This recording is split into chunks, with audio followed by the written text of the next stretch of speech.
Okay guys, ito naman nagpe-prepare ako ng para mamaya din. At saka yung kanina, pinipray ko para kahit mamayang gabi yun kasi gutumin siya lalo na pag nagiinom ng antibiotic. Gutumin siya. So,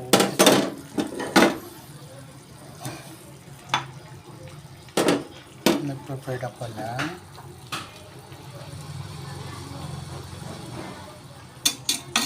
ginisa ko lang sa yung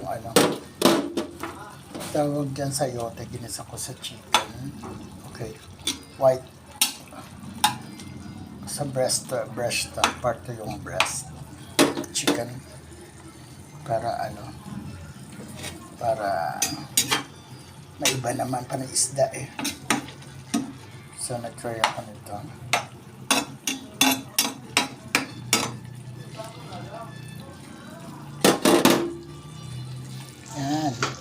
Yan ang mamaya mga ulam niya.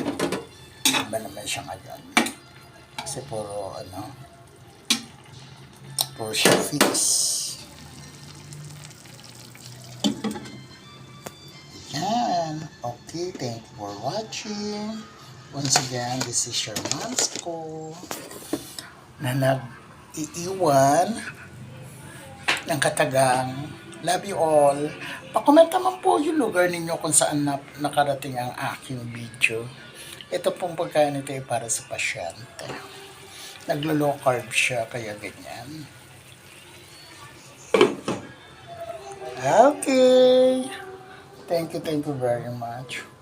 Once again, this is your Mom's Ko saying thank you and I love you all.